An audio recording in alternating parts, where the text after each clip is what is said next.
Good evening friends, कैसे हो आप लोग। तो चलो एक बार फिर से welcome to my channel Roy classes. Myself DK sir. आज हम आप लोगों के सामने लेकर के आए हैं मुगल साम्राज्य के बारे में कुछ इम्पोर्टेंट टॉपिक को लेकर के। हम सब जानते हैं कि हमारे देश में मुगल शासन लंबे समय तक चला और मुगल वंश के संस्थापक कौन थे? बाबर थे।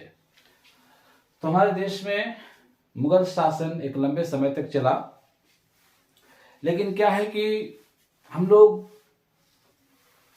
जो हमारे मुगल बादशाह हुए उसमें से कुछ के बारे में ही जानते हैं। अक्सर ये कहा जाता है कि मुगल शासन जो है बाबर से स्टार्ट हुआ, बाबर से शुरू हुआ और औरंगजेब के बाद वो खत्म हो गया। तो ऐसा नहीं है। हमारे यहाँ अगर ऐसा इस तरह से देखा जाए तो बाबर, हुमायूं, अकबर, जहांगीर, शाहजहां, उसके बाद औरंगजेब, तो इस सिर्फ 6 शासक ही हमारे इस मुगल शासन में नहीं हुए। इसमें 15 शासक, मुगल शासन में 15 शासकों ने इस वंश पर शासन किया और तब जाकर के ये शासन खत्म हुआ। हमारे अंतिम बादशाह, मुगल शासक के अंतिम बादशाह बहादुर शाह जफर। तो अगर हम देखेंगे तो क्या है कि जो हमारा मुगल शासन था उसमें लगभग 15 शासकों ने शासन किया। उसको हम यहाँ पर आप देख सकते हो कि हमने डेट वाइज इसमें लिखा हुआ है, मुगल शासक एवं उनके शासनकाल।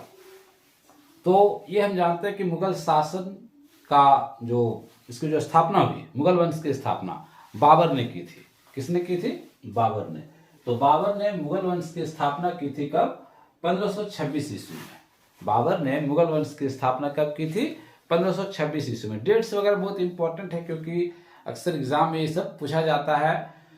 तो हमने डेट वाइज इसलिए लिख दिया है ताकि आप इसको ठीक से याद कर लो और इससे जो रिलेटेड क्वेश्चन आपके एग्जाम में पूछे जाएंगे कॉम्पिटिटिव एग्जाम में, वो छूटे नहीं।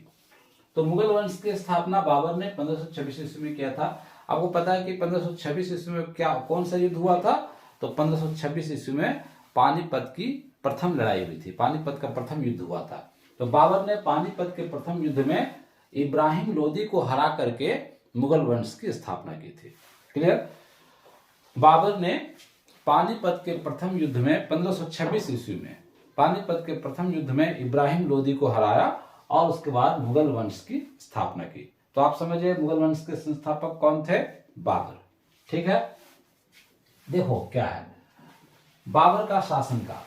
हम देखते हैं यहाँ पर बाबर का शासनकाल 1526 से लेकर के 1530 ईस्वी। हुमायूं का शासनकाल 1530 से 1556 ईस्वी। बाबर के बाद कौन आया? हुमायूं। अकबर का शासनकाल 1556 से 1605 ईस्वी। बाबर, हुमायूं का बेटा अकबर, हुमायूं बाबर का बेटा, उसके बाद अकबर किसका बेटा हो गया? हुमायूं का। तो हम ये सीरियल वाइज लिखे हुए, क्रम वाइज लिखे हुए हैं। तो अकबर आया कब? 1556 ईस्वी में उसने शासन गद्दी संभाली और 1605 ईस्वी तक। उसके बाद अकबर का बेटा जहांगीर 1605 ईस्वी से 1627 ईस्वी तक। फिर जहांगीर का बेटा शाहजहां 1627 ईस्वी से 1657 ईस्वी। उसके बाद औरंगजेब 1658 ईस्वी से 1707 ईस्वी तक। यहां तक क्या था, ये काफी जो मुगल शासन जो था वो काफी ताकतवर था और मुगल शासन यहां तक काफी फला फूला, है ना। औरंगजेब तक मुगल शासन का काफी विकास हुआ और ये अपने चरमोत्कर्ष पर था।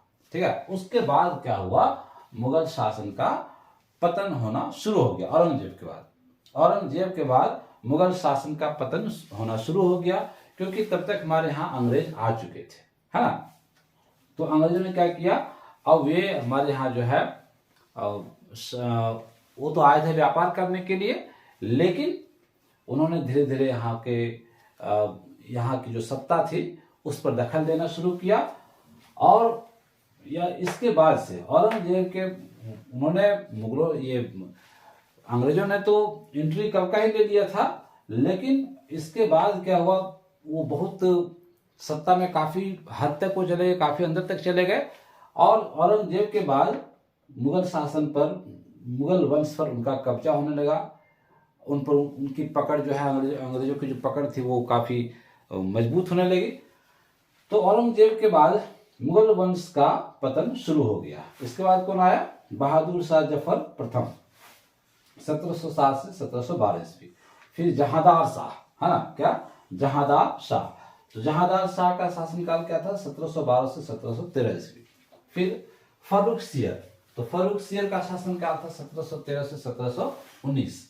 उसके बाद मोहम्मद शाह, मोहम्मद शाह का शासनकाल था 1719 से 1748। उसके बाद अहमद शाह, इसका शासनकाल था 1748 से 1754 ईस्वी। फिर आलमगीर द्वितीय, इसका शासनकाल था 1754 से 1759 ईस्वी। उसके बाद क्या था, कौन आया? शाह आलम द्वितीय, शाह आलम द्वितीय, इसका शासनकाल 1759 से 1806 ईस्वी। फिर अकबर द्वितीय, इसका शासनकाल 1806 से 1837 ईस्वी।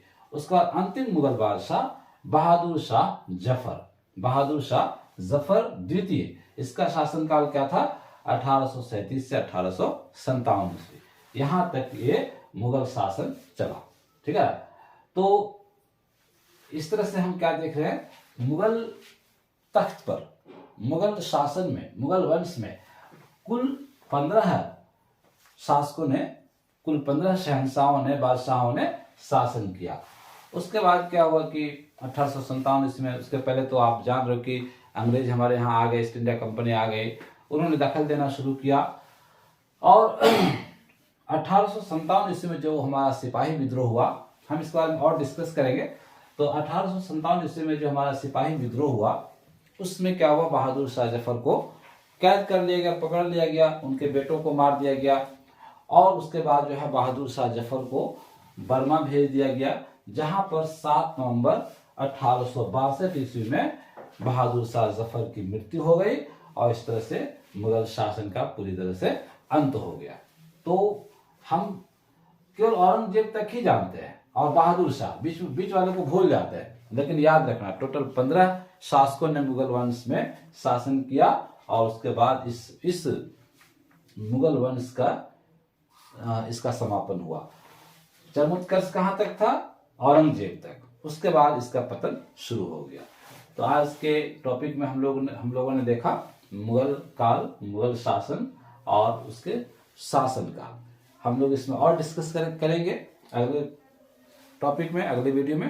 तब तक के लिए थैंक यू, गुड नाइट।